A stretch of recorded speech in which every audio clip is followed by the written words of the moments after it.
اسلام نے ہمیں یہ بتلایا ہے کہ تم یہاں آنے سے پہلے بھی کہیں تھے اور یہاں سے جانے کے بعد بھی تم نے کہیں جانا ہے۔ اگر جزا اور سزا کا تصور ختم ہو جائے نا، کہ مظلوم کو قیامت میں انصاف نہ ملے، ظالم کو سزا نہ ملے، تو پھر اس دنیا میں لوگ شترے بے مہار ہو جائیں گے، ایک دوسرے کو کاٹ کاٹ کے کھائیں گے۔ پھر تو یہاں کوئی آدمی کسی بھی جگہ قرار نہ پا سکے گا، اس کو پتہ ہے کہ جو ہے یہیں پہ ہے، ظالم ظالم ہی رہ جائے گا اور مظلوم مظلوم۔ اسلام نے ایک تصور دیا ہے، وہ تصور ہے آخرت کا تصور، اور یہ وہ تصور ہے کہ جس پر اسلامی عقیدے کی بنیاد کھڑی ہے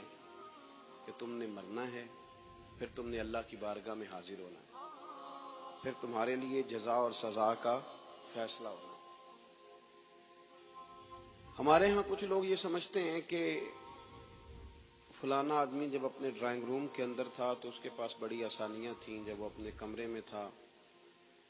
تو اس کے پاس بڑی سہولیات تھیں، بیڈ لگا ہوا تھا، گرمیوں میں اے سی تھا، سردیوں میں ہیٹر تھا۔ اب وہ قبر میں جائے گا تو اس کے ساتھ کیا بنے گا؟ اور نفسیاتی دباؤ دیا جاتا ہے اس بات پر کہ بڑی تنگ ہے قبر، بڑی مشکل ہے قبر۔ ہے صحیح مشکل، بڑی تنگ ہے، پر اس کے لیے جس نے تیاری کوئی نہیں کی، اس شخص کے لیے جو یہ ذہن بنا لے گا کہ جو کچھ ہے دنیا میں ہی ہے، لیکن جو بہت ساری جگہوں پہ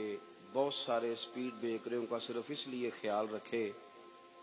کہ اگر میں یہاں رکوں گا نہیں تو میری آخرت خراب ہوگی،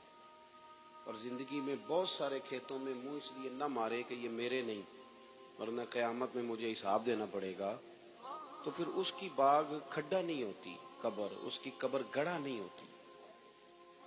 بلکہ فرمایا قبر المومن روضۃ من ریاض الجنہ۔ اب جو بڑے بڑے نواب ہوتے ہیں نا، بڑے بڑے جاگیردار، ان کے بھی کھیت ہوتے ہیں پر باغ نہیں ہوتے، باغ تو کسی کسی کا ہوتا ہے، لیکن فرمایا قبر المومن روضۃ من ریاض الجنہ۔ مومن کی قبر کو کھڈا نہ سمجھو، گڑھا نہ سمجھو، بلکہ مومن کی قبر جنت کے باغوں میں سے ایک باغ ہے۔ آخرت کی جو زندگی ہے نا، وہ بڑی شاندار زندگی ہے، اس کا بڑا مقام ہے، اس کا بڑا مرتبہ ہے۔ قرآن پاک نے کہا وَالْآخِرَةُ خَيْرٌ وَأَبْقَىٰ، فرمایا آخرت تمہارے لیے بہتر بھی ہے اور ہمیشہ باقی رہنے والی بھی۔ دنیا میں جو بندہ آپ کو بڑا سکھی لگتا ہے نا، وہ کچھ سکھی نہیں۔ اللہ نے فرمایا آخرت تمہارے لیے بڑی ہی بہتر، بڑی بہتر۔ 15 سال مسلسل پردیس میں رہ کے آدمی واپس اپنے گھر آئے تو اس کی ماں حیات ہو، زندہ ہو، تو بڑا استقبال کراتی ہے، اس کا دل کرتا ہے مکان ہی آج نیا بنا دو، میرا بیٹا 15 سالوں کے بعد آ رہا ہے، بڑا بندوبست کرتی ہے۔ لیکن میرے دوستو یاد رکھنا، ماں بڑا پیار کرتی ہے، پر جب بندہ مر کے قبر میں جاتا ہے تو اللہ کی رحمتیں اس سے بڑھ کر کہیں اس کا استقبال کرتی ہیں، اس کو نوازا جاتا ہے، اس کو عطا کیا جاتا ہے۔ اور مومن کو قیامت کے دن جنت ملے گی، جنت۔ جیسے کہ ہمارے بزرگ کہہ رہے تھے، اب بات چلی گئی ہے ان لوگوں کے ہتھے، اسٹیج کے مالک وارث وہ لوگ بن گئے ہیں جو مبادیات اور ضروریات سے بھی آگاہ نہیں۔ جنت کا بڑا مذاق اڑایا جاتا ہے اور ڈھیر سارا مذاق اڑایا جاتا ہے۔ آپ پلٹ کا ذرا دیکھ لیں، قرآن مجید کی 20 آیات ہیں حصول جنت پر، جنت کی نعمتوں پر۔ نبی پاک صلی اللہ علیہ وسلم کی احادیث اتنی کثرت سے ہے کہ جنت پر ہمارے محدثین نے کتب احادیث میں پورے پورے باب باندھے، ایک دو حدیثیں نہیں، پورے پورے باب۔ لیکن قوم میں کتنا کچھ شعور ہے جنت کے حوالے سے؟ قرآن مجید کا اہم عنوان ہے جنت، کتنا کچھ شعور پایا جاتا ہے، کس حد تک لوگوں کی دلچسپی۔ میں کبھی کبھی سوچتا ہوں کہ مطلب لوگوں کو کس طرف ان کو ٹرین کیا جا رہا ہے، کدھر بھیجا جا رہا ہے، ذہن سازی کیا کی جا رہی ہے۔ نعت خواں اسٹیج پہ کہتا ہے خورے تو کیڑی جنت دیاں گلاں کرنا ہے، او دیاں گلاں جدیاں اللہ نے قرآن پاک وچ کیتیاں، اسے جنت دیاں جدیاں گلاں نبی پاک نے کیتیاں۔ لیکن وہ کچے نظریات، اور ہمارے لوگ بڑے ڈرے ہوئے، وہ کہتے ہیں موج تو دنیا میں تھی، مر جائیں گے تو قبر بڑی خوفناک ہے، تو منظر بھئی ہے سارا کچھ ٹھیک ہے، لیکن آپ اپنے اعمال ٹھیک کریں تو پھر تو قبر میں آپ کا استقبال ہوگا۔ اور حدیث پاک سنیے کہ میرے نبی کریم صلی اللہ تعالی علیہ وسلم نے فرمایا، یہ بخاری مسلم دونوں میں ہے، حضور فرمانے لگے تمہارے رب نے جنت میں تمہارے لیے ایسی نعمتیں تیار کی ہیں،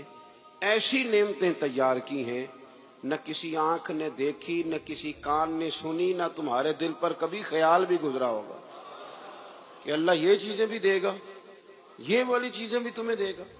اور حضور فرمانے لگے جنت میں تمہیں اتنا سا پلاٹ مل جائے نا جتنا کوڑا رکھنے کی جگہ ہوتی، درہ دیکھا نا آپ نے کوڑا، جتنی کوڑا رکھنے کی جگہ ہوتی ہے اتنی کسی کو جنت میں جگہ مل گی نا، صرف اتنی، تو حضور فرماتے ہیں جو کچھ دنیا میں ہے اس سب سے اس کے لیے اتنی جگہ ہی بہتر ہے۔ توجہ دلائی ہماری شوق۔ اور پھر حضور نے صحابہ سے کہا تھا کہ تم نے دنیا میں اس طرح رہنا ہے جس طرح کوئی مسافر رہتا ہے، کن فی الدنیا کانک غریب او عابر سبیل او کما قال صلی اللہ علیہ وسلم، اس طرح وقت گزارنا جس طرح مسافر یا راہگیر وقت گزارتے ہیں۔ تو کبھی بھی کسی بندے نے کرائے کے مکان پہ پیسے نہیں خرچ کیے، وہ کہتے مجھے کیا مصیبت بنی ہے کرائے کے مکان پہ لگاؤں، میں اپنے مکان پہ لگاؤں گا، اپنا خریدوں گا تو لگاؤں گا۔ پردیس میں جو لوگ جاتے ہیں 30 سال رہتے ہیں پر کمبل بھی نہیں بدلتے، وہ کہتے ہیں یہ میرا گھر تو نہیں نا، میرا گھر تو پاکستان میں، حالانکہ یہاں آ کے وہ 10 دن رہتے ہیں پھر لوٹ جاتے ہیں، لیکن یہاں پیسہ خرچ کرتے ہیں۔ اصل گھر سمجھتے ہیں کہ میرے وطن میں ہے، میرا اور آپ کا اصل گھر رب کریم نے جنت میں بنایا ہے۔ آپ دیکھیں رسول کریم صلی اللہ تعالی علیہ وسلم کے احوال شریفہ کو، سیرت مبارکہ کو آپ مطالعہ فرمائیں تو حضرت عمر فاروق رضی اللہ تعالیٰ اپنی طبیعت کے لحاظ سے ایک سخت مزاج آدمی تھے، جلالی تھے، اصول پسند تھے، لیکن کہتے ہیں ایک دن میں ملنے گیا سرکار کی بارگاہ میں تو حضور سو کے اٹھے تھے، تو کمر مبارک پر نا موٹے بان کی چارپائی کے نشان پڑے ہوئے تھے، موٹے بان کی چارپائی۔ تو حضرت عمر کہتے ہیں میں رو پڑا اور بڑے خلوص کے ساتھ رو کے عرض کرنے لگے یا رسول اللہ صلی اللہ علیہ وسلم، کیسر و کسریٰ اللہ کے دشمن ہیں اور وہ اتنی موج کرتے ہیں، مخملوں پہ سوتے ہیں، آرام دہ جگہ پہ، اور آپ اللہ کے حبیب ہو کے کہتے ہیں کہ میں نے رو کے کہا، توجہ ہے نا میری بات پر، وہ پہلے ہی بڑے مخلص تھے اور مرد کے آنسو اکثر خالص ہی ہوتے ہیں، تو کہا کہ رو کے میں نے عرض کیا، سرکار دو عالم صلی اللہ علیہ وسلم نے مجھے شاباشی نہیں دی، یہ نہیں فرمایا کہ اللہ تیری محبت قبول کرے، یہ نہیں فرمایا کہ تیرا پیار اپنی جگہ ٹھیک ہے، بلکہ نبی کریم نے آپ میں جس طرح بات سمجھانا چاہتا ہوں اس کو ذرا اس پہلو میں لینا، یہ نہیں فرمایا کہ عمر کوئی نہیں اللہ خیر کرے میں سکون میں، یہ بھی نہیں فرمایا۔ حضرت عمر کہہ رہے ہیں کہ یا رسول اللہ صلی اللہ علیہ وسلم اللہ کے دشمن بڑے آرام میں ہیں اور آپ تکلیف میں ہیں، تو حضور حضرت عمر سے کیا کہتے ہیں؟ سرکار فرماتے ہیں عمر کیا تم یہ پسند نہیں کرتے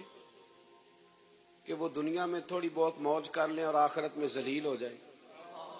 اور ہم دنیا میں تھوڑی تکلیف برداشت کریں اور آخرت کی ساری عزت اللہ ہمیں ہی عطا کر دے؟ فرمایا تم جو پسند کر رہے ہو اسے پسند نہ کرو بلکہ آخرت کی نعمتوں کو پسند کرو۔ یہ باقاعدہ تربیت دی، یہ باقاعدہ شوق دیا، یہ باقاعدہ تیاری کی۔ حضرت انس بن مالک رضی اللہ تعالیٰ عنہ فرماتے ہیں کہ میں اس دن کھڑا تھا جس دن شہدائے احد کی تدفین کی جا رہی تھی، تو حال یہ تھا کہ حضرت صفیہ رضی اللہ تعالیٰ عنہ نبی پاک صلی اللہ علیہ وسلم کی پھپھو جان، انہوں نے جب دیکھا نا کہ میرے بھائی حضرت امیر حمزہ کا سارا وجود کاٹ دیا گیا، تو وہ 2 کپڑے لے کے آئیں کفن کے لیے، تو کہا کہ یا رسول اللہ صلی اللہ علیہ وسلم میرے بھائی کو اس میں کفن دے۔ اللہ کے محبوب صلی اللہ علیہ وسلم کفن دینے لگے تو ساتھ ہی حضرت مصعب ابن عمیر کی لاش مبارک پڑی تھی، وہ بھی شہید ہو گئے۔ سرکار فرمانے لگے پھپھو میرا دل نہیں مانتا کہ اپنے چچا کو تو 2 کپڑوں میں غسل دے دوں اور مصعب ابن عمیر کو ایسے ہی دفن کر دوں۔ تو پھوپھی کہنے لگی کہ حضور آپ اس طرح کریں، ایک کپڑا انہیں دے دیں اور ایک انہیں دے دیں۔ اب ایک کپڑا چھوٹا تھا ایک بڑا تھا، اللہ کے رسول نے بڑا کپڑا حضرت مصعب ابن عمیر کو دیا، چھوٹا کپڑا حضرت امیر حمزہ کو دیا۔ فرمایا میں ہم اس کے وارث ہیں، یہ ہمارے خاندان کا ہے، تو ہم دوسروں کے لیے قربانی دیں گے، اظہار کریں گے۔ لیکن وہ بڑا کپڑا دیا تو وہ بھی حضرت مصعب ابن عمیر کو پورا نہیں تھا، حضرت امیر حمزہ کو بھی پورا نہیں تھا۔ اگر سر ڈھانپتے تھے تو پیر ننگے ہو جاتے، پیر ڈھانپتے تھے تو سر ننگا ہو جاتا تھا۔ قربان جائیں۔ حضرت انس بن مالک کہتے ہیں لوگ یہ منظر دیکھ رہے تھے اور رو رہے تھے، پر حضور نے ایک فکرہ کہا تو ہماری سوچیں بدل دیں، اور میں کیوں پریشان ہوتے ہو، انہیں دفن کرو، تم قبر پہ مٹی ڈال کے سائیڈ پہ ہو جاؤ، اللہ ابھی انہیں جنت کا لباس عطا کر دے۔